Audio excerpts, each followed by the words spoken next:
following podcast contains mature language and spoilers. Listener discretion is advised.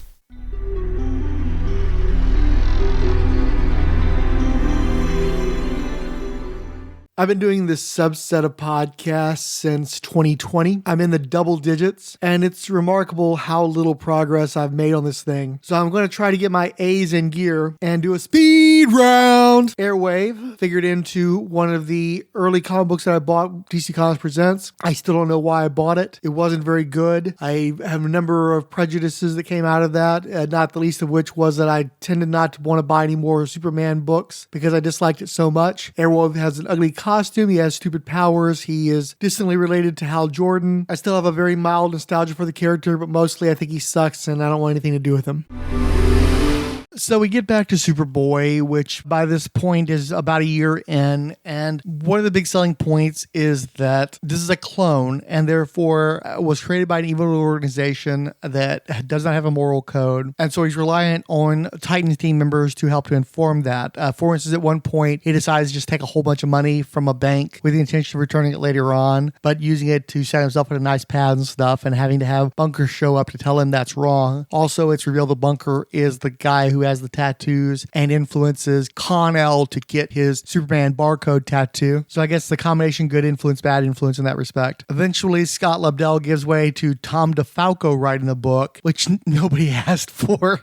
Let's remember, Tom DeFalco was one of the guys who helped to sabotage Jim Shooter's New Universe and then eventually take the guy's job as a consequence of having sabotaged the New Universe. And let's not forget that Tom DeFalco's big idea was to have a team of football players act as sort of like an A-team with one superpowered member doing a riff on the Golden Age character Captain Triumph, and the whole thing was called Kickers Incorporated. This is the guy who fostered a climate of cronyism that helped to bankrupt Marvel Comics in the mid-90s. This is the guy who sat on Thor for years and years. He decided he wanted to be the Thor writer, and as editor-in-chief, nobody could tell him otherwise, so he just drove that book into the ground. And now, goody-goody, he's doing Superboy. And further, he's working off of a course charted by Scott Lobdell. So I guess it's a credit to the Superman symbol that this book managed to last like 3 years. I do not like Iris Allen or Linda Park. I don't know why The Flash has girl reporter that he eventually marries, just like Superman eventually married Lois Lane. Get your own careers, ladies. Quit being wannabe Lois Lane backwash characters. So one thing that both Titans and Superboy had in their favor that Static Shock did not is just the constant crossovers, because when they weren't tying into each other, there was a tie-in to Death of the Family in the Batman books or Hell on Earth in the Superman books. Despite feeling very inessential, they were constantly being tied into the fabric of the greater DC universe through the Superman line, the Batman line. Unlike a book like Static Shock, they belonged in the DC universe, and you get back to the idea of heredity to legacy to estates and inheritances. That these were books that didn't necessarily earn their longevity, but by association, by building off of what was given to them by Wonder Woman line, Superman line, Batman line, these books continue where Static Shock does not. And they did some pretty terrible stuff, particularly with Wonder Girl.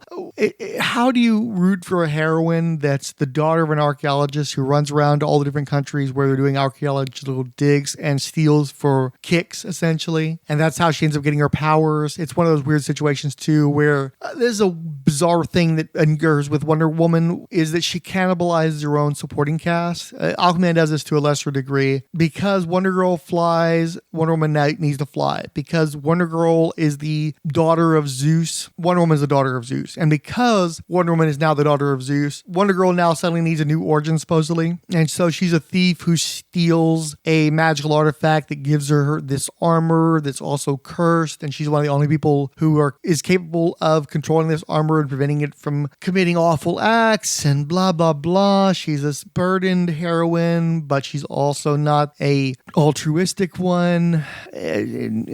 I can't root for this person. I don't root for these type of people. And it's just a terrible drag that there are people who write comic books that feel like this is what it takes to make somebody cool and edgy. She's a thief. Yeah, she's also a privileged white girl thief. You know, I'm not rooting for that. It's more colonialism. It's just a variant on colonialism. Amazing Man appeared in some of the early All-Star Squadron issues that I picked up. Green and yellow are not the most attractive costume colors, but it weirdly kind of works for Amazing Man. I should specify that I'm talking about the Will Everett version that Roy Thomas co-created, I think with Jerry Ordway or maybe Mike Macklin, who's basically a heroic absorbing man, which makes him theoretically one of the most powerful heroes in the DC universe. But unfortunately, he was born an African American, and therefore every incarnation of him gets killed ignominiously. He should be a baller, and they just axe him under the stupidest conditions. I mean, he was killed by the Mist in the Starman comics, and the intention was that he was going to come back from that, and nobody cared enough to actually bring him back. And then weirdly, they made him Ving Rhames. Hate it, awful, stupid. I liked the character as he was. In the New 52, they introduced a whole new guy, white dude named Rocker Bond, who quite literally is just Absorbing Man in the DC universe. I think Rocker Bond is a cool character name, and I ended up using that character for quite a bit of the Who's Editing Challenge. He kept popping up as one of the soldiers working one of the European nations during the Baronry conflict. I just like the name. Superhero comics don't tend to be great at romance stuff, and there was this one Extreme Justice cover that was drawn by Tom Morgan, I believe, where I don't know if you see contact because it's still the 90s and racism was even stronger than it is now. It showed Amazing Man kissing Maxima, which is already a messed up situation because she goes from Superman to Captain Atom to Amazing Man. There's a subtextual commentary there that I'm not entirely comfortable with addressing. Regardless, I really liked that pairing. I thought that was interesting, and I thought it was a really cool cover, and I liked the way that Tom Morgan drew those characters. There was a weird thing in the mid-90s where DC kept getting these guys that were Marvel scrubs that all drew not only in a Bronze Age Marvel style, but specifically had a strong John Buscema influence. Morgan definitely being among them. He actually clearly influenced by both the Buscema brothers. Also, Maxima has had a green and yellow costume herself. That could have been an interesting coupling. Definitely not what you would expect. Of course, they're extraordinarily powerful. These guys could take on just about anybody on paper, and not unfortunately comic book paper, but in text paper, because in the comic book paper, they always fucking get jobbed. I do wonder sometimes, though, the fact that you've got that cover of Extreme Justice, and like within a year or so of that happening, that dude is fucking dead. Again, subtextual commentary there that I'm not comfortable addressing, but I think you see where I'm coming from. Point being, Amazing Man was created specifically to address the lack of African American superheroes during the golden age of comics or in World War II. And instead of taking advantage of that, instead of seeing that you've got a retcon but still valuable legacy in place with Amazing Man, they just keep fucking him, and they fucking kill every person who has an Amazing Man who's got black skin, and it's bullshit, and it's fucked up, and I wish DC would stop doing that shit.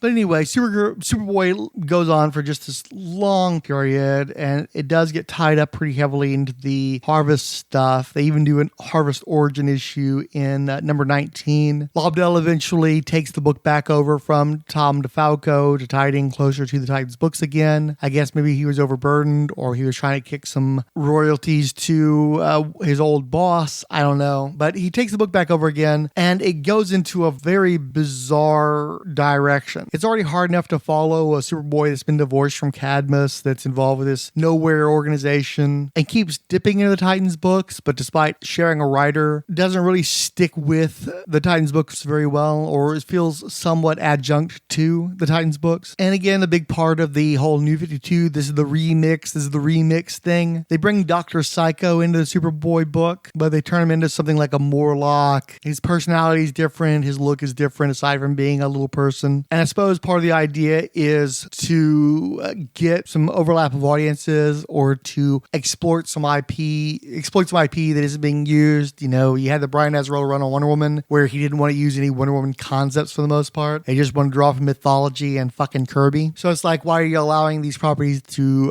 lie fallow? Let's throw them into Superboy of all things. Not a big fan of Amazo or Ultron. They strike me as being overly powered villains. I realize that it's a situation where, because there's typically one of them, you need to make them powerful enough to where they could incredibly fight an entire grade A superhero team. And they do, and that's one of the reasons why they're recognized among, supervillainy circles. But the problem is they always end up getting beaten by some gimmick, and it just makes them look lame. Given the potential of characters as powerful as them, it feels like a cheat. And frankly, Superboy, Amazo specifically, he's basically a big elf with his pointy ears and his funky skull cap. And his name is Amazo. And I know back in the 90s, they tried to do the thing where he had the skull face and that didn't work any better. I recognize that his legacy is strong. You're never going to be able to get away from having a character named Amazo who fights the Justice League, but he's never going to be a favorite of mine because it's just too much of a concept, not enough of a character for me.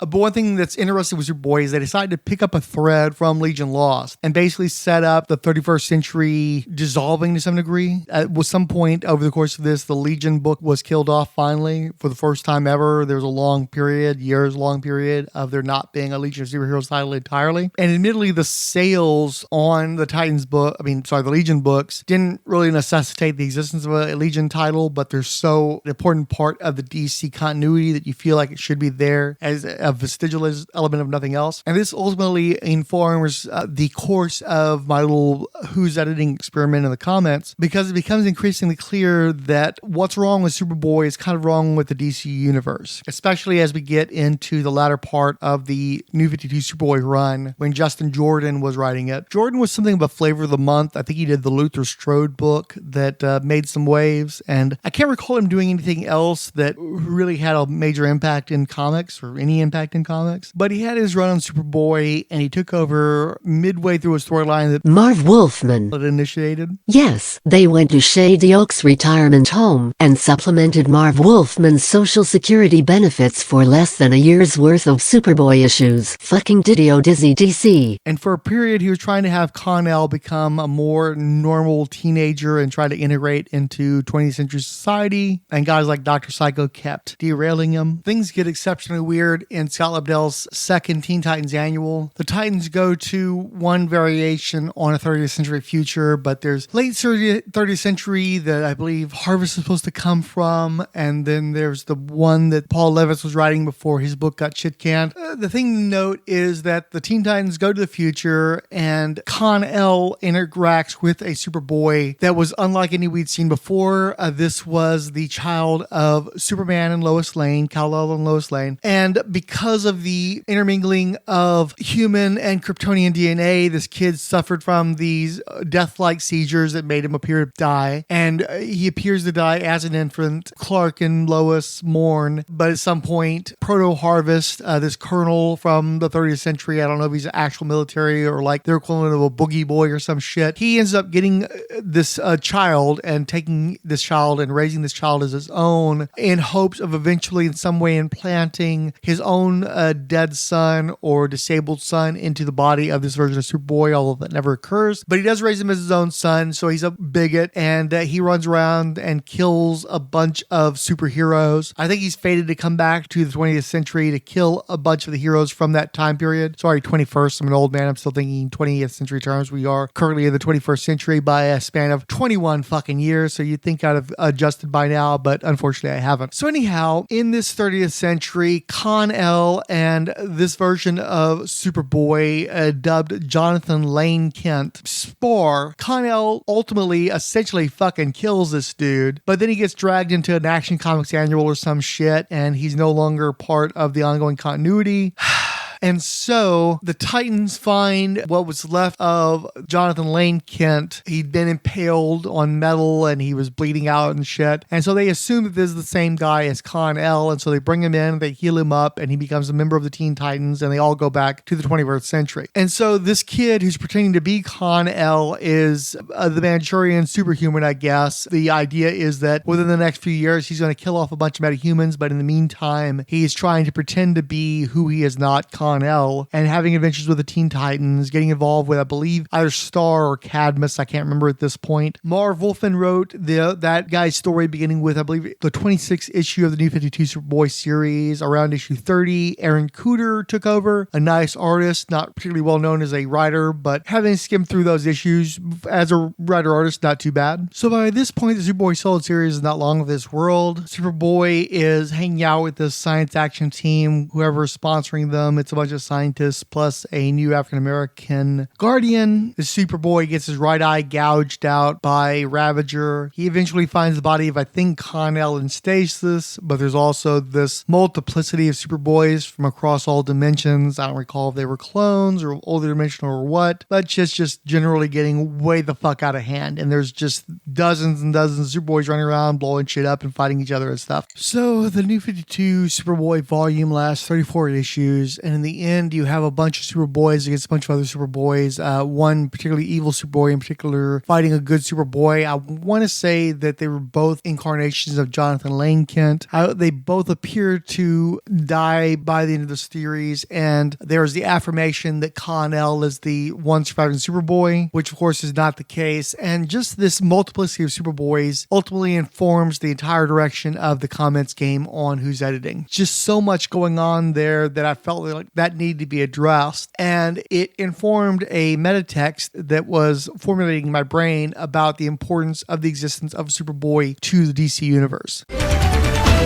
I'm legitimately shocked that I haven't gotten around to talking about Ambush Bug yet. I adore the character. I started reading his stuff with the Son of Ambush Bug miniseries, which is probably the least accessible thing that Ambush Bug was ever a part of. And it was that weirdness and that ill-applied grit and the obtuseness of that book that actually intrigued me. I've talked in the past about how Alan Moore, reading his stuff when I was too young to do so, I just fell out of my depth and I never really found my place with Alan Moore, whereas Keith Giffen is another guy who's a very challenging creator and has definitely had some commercial hits, but also a fuck ton of misses. But I'm just weirdly drawn to his work, especially in the Jose Munoz period, which is largely when he was doing Ambush Bug, the classic stuff. I love the sense of humor. I love the collaboration with Robert Lauren Fleming. I love this character that just points out the idiocy and the audacity of comic books and exists outside of comics and breaks the fourth wall to discuss them with the reader. And it's all sort of hand-waved away by his being insane. Absolutely, Deadpool is an enormous fucking ripoff of the character, and to a lesser degree, Harley Quinn is. I love the teleportation. I love the fact that he's basically a combination of Bugs Bunny and Daffy Duck. I don't care for anybody really using the character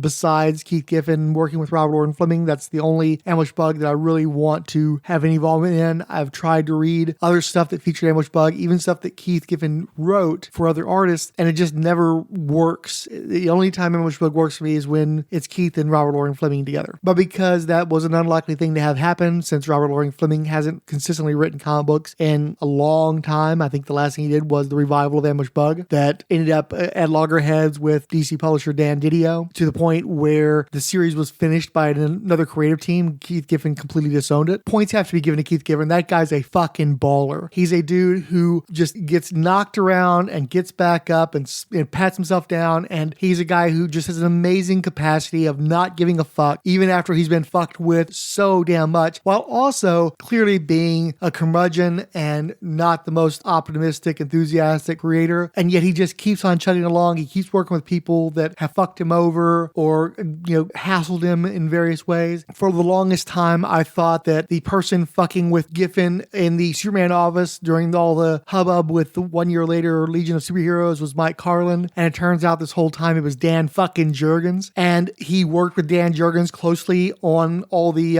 Future's End stories, and I think also some other works as well. The fact that Keith Giffen can, say bygones and actually continue to produce with people who have been total assholes to him is just amazing, but it also helps explain why he's such a fucking pissy individual as well. So for the comments challenge, just as a random thing, I figured, okay, well, if you're going to do Ambush Bug in modern times, what are you going to do? You're going to try to claw back some of the stuff that was given over to Deadpool. Part of what made Deadpool go over in a way that Ambush Bug never did was the ultra violence, that he's like a badass with his guns and he fights other mutant characters and he gets drawn by Rob Liefeld and all that kind of shit. And so I figured, well, if you're going to try to bring Ambush Bug back, it probably should be Erwin Schwab, because that's a character that wouldn't have played in the Didio period, which was still in effect when Sisquo's thing was getting started. So I'm like, okay, well, we'll make him an African-American character, we'll have him gun-toting, we'll get him tied into Task Force X, but it'll still have this absurdist quality, and we'll keep Erwin Schwab in the book by having him be this voice inside of the assassin's head who's, basically fucking with his rhythm, messing with his mojo, and of course sending him off on gonzo adventures, traveling across space and time, mucking around with his teleportation abilities, tying him into the Monarch story. Ambush Bug's worked well within the context of the challenge, and so I've been able to keep generating material featuring that character. And because I have a lot of love for Ambush Bug, and my creative team involves J.M. DeMatteis, so you've got a little bit more of that vaudevillian quality that you had with JLI versus the somewhat more satirical quality that Robert Loren Fleming brought. You can actually do something that's a little more continuity driven with J.M. DeMatteis as a scripter, where with Fleming, I think they would necessarily go off the rails. I've had some fun with that. It's not my Ambush Bug. It's not the book that I would want to see written. It's not a book that I would buy, but within the context of the challenge, I've enjoyed writing this mercenary type character who happens to have a lot of the craziness associated with Ambush Bug. And of course, a lot of fourth wall breaking blurbs for the issues of that particular series. So, Black Zero, the evil clone of Con-El, aka Connor Kent, aka the clone of Superman and Lex Luthor. Nope, pass. Hard pass. The Ancients, we think also have some other extended version of the name. These are characters that were introduced during the Joe Kelly, Doug Monkey run on JLA. That's officially the run in which JLA jumps the shark. I think some people had issues with the Mark Waid, Brian Hitch run, but there was a lot of stellar material produced during that run that I think was on a par with what Morrison and Porter were doing on the run, but nothing that Kelly and Monk did ever compared to the previous runs of the book. They definitely ran that book into the ground. They helped to cancel what had been a flagship title for DC in the late 90s into the 2000s. The idea of this ancient team of superhuman beings who would fight the JLA in the year 1004 BC. It's intriguing, but I remember reading that story arc. You creating a bunch of characters that can actually take on the JLA to some degree, despite the fact they should not be able to do that. I guess the whole magical thing is what kind of propels that. But you have this one big bad fight with a JLA, and then you really can't use them again. I guess that's okay within the context of JLA because it's a book that is somewhat defined by trying to keep upping the ante in a Tex Avery sort of way, where at some point you just, by necessity, are going to go off the rails, good intentions or not. I don't have a problem with the concept of the Ancients, but in execution, they didn't do much for me. In design, they didn't do much for me. And it's one of those deals where if they hadn't gotten a Secret Files and Origins entry, I think that most people would have forgotten about them by now. And let's be honest, in truth, everybody pretty much has, regardless of that.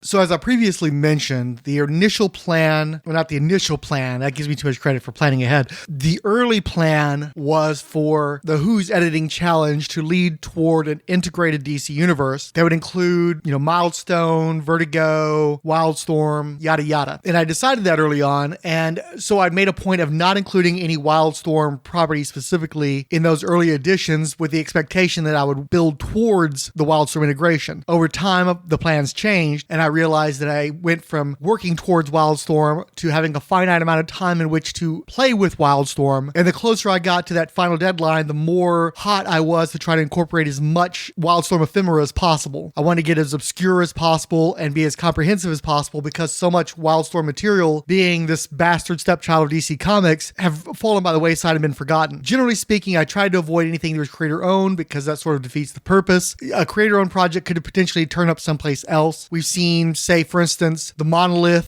which was created by Palmiotti, Gray, and Phil Winslade, moved from DC Comics to Dark Horse, I believe, or maybe Image Comics. Obviously, Peter David's Dark Angel moved to IDW, although I still played around with that because in my skewed continuity, Dark Angel was never creator-owned. Dark Angel was a spin-off continuation of Supergirl, where it seemed to have its origins anyway. But I did make the exception for J. Scott Campbell's Wildsiders, mostly because the effort had such a small run. The series was never finished. Only 2 complete issues were ever released, plus a 0 issue. J. Scott Campbell is inextricably tied to Gen 13 and Wildstorm. And so when you've got a property that was by him that seems to be playing in those same fields of teenage heroes and such, it just felt right to include them in the Ravager story where all of those Gen 13 and DV8 characters were in Africa controlled by Nowhere. So might as well throw the Wildsiders in there as well. But it was actually tripped over. Basically, I decided decided to have a little bit of fun with the animal characters, particularly in volume 13, since it featured literally a legion of super pets that included Little Cheese, Crypto, the actual team itself. So I thought it'd be fun to actually do some sort of a crossover involving the Alley Cat Abra book and to try to farm that out as much as possible, since by the 13th volume I was trying to either shit or get off the pot, essentially. Either I'm going to keep running this particular series, or that's a good month to start canceling as much stuff as possible. And because I wanted to make sure to exploit Wildstorm as much as possible, I was looking around specifically for any Wildstorm properties that had anything to do with animal-themed characters. And so Wildsiders, this J. Scott Campbell book in which teens and not that old of a scientists would use these holographic hard light constructs to become amplified in animalistic ways, dragonfly wings, cheetah legs,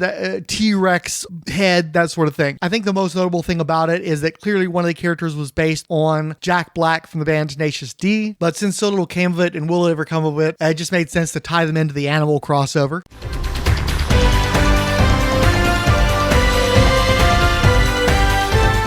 Andromeda is one of those characters that was introduced in the 5-year later Legion because all the Superman family characters have been stripped away from usage in that story arc, and so they reintroduced them as proxy characters. Andromeda is Supergirl, but in trying to help differentiate her, and in part by making her a Daxamite, they introduced this strain of xenophobia that's present in Daxamites that was interesting, playing with a character who's sort of an Aryan-looking person who is averse to interacting with other alien species, yet there's supposed to be a heroic character, and so you're seeing her try to evolve and be a better heroine and be more accepting of different people, different lifestyles, different cultures, species, what have you. And then at one point in the Archie period, there was a genocidal act committed by Daxamites that so repulsed Andromeda that she went into a nunnery, essentially. She became Sister Andromeda.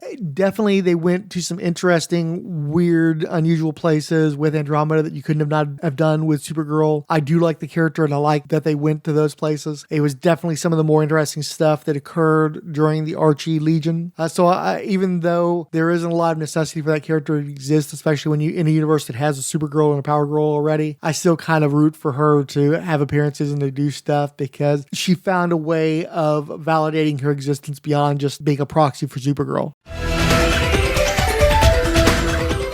I also found another book called Wild Girl about a teenage Latina runaway who taps into a field that allows her to communicate with all the beasts of the wild, animals, dogs, that sort of thing. She's babysitting her infant brother when she has an episode where she passes out, and the artist would do these cool little painted interludes where she's connecting to the morphogenetic field or whatever you want to call it, the same kind of shit that Buddy Baker would tie into. And she fought this one dude that wore like dog skins as an outfit, and the guy ends up beating her mom and kidnapping the infant baby, and the runaway ends up coming back home to save her infant brother. But by the time she's done with her adventure, it remains a runaway because she's like a wild child at this point. She chooses to be feral and live out in the wild with animals. She has a canine sidekick that works with her. At one point, she kills Sobek, the Egyptian crocodile deity, which made it obvious that I would want to tie that into 52 and the Black Marvel family. That miniseries was by Leah Moore, daughter of Alan, John Rappian, and drawn by Sean McManus. Nothing ever came of it, and it actually is owned by DC Comics, so it'd be kind of a funny thing to play with for somebody at some point in time. But,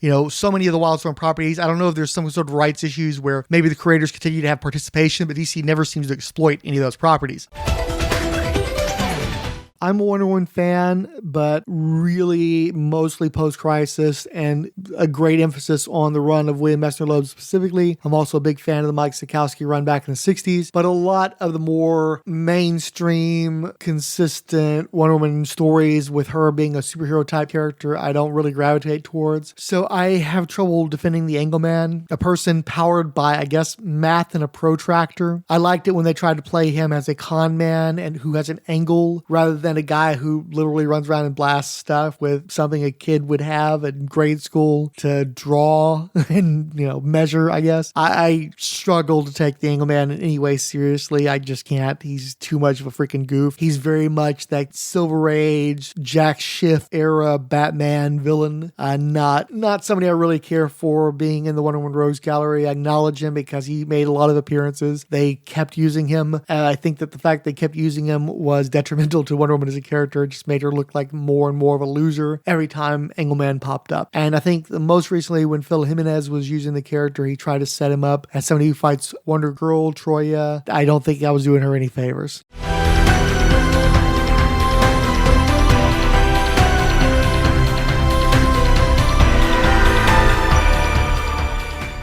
My world is your world. People like to hear their names. I'm no exception. Please call my name. We think you're special. 21st Century Boys. 1996. Dr. Ange. Between the Pages blog. Canoes. Celso Ventura. Chris Liddon. Dave's Comic Heroes blog. Ed Moore. El Romero. Freddie Atkins. The Hammer Strikes. Random D. E-Stuff. History of Comics on Film. Iowa's Joe is. Jeffrey Brown. JMT Prod. John Kiala Mullinge, John from Married Watching Cartoons Podcasts, KSCGSF Podcast, Keith G. Baker, M.M. Beats, Martin Gray, Mike It Send Aliens to Me, Mitten Rovan X Fields, Resurrections, an Adam Warlick and Thanos Podcast, Richard Field, Rob Steger, Ronald Clark, Sean McLaughlin, Sean Phillips, Siskoid, Spaterno Vilches, Talk Nerdy to Me, Tim Price, The Podcrasher, Titanobra 74,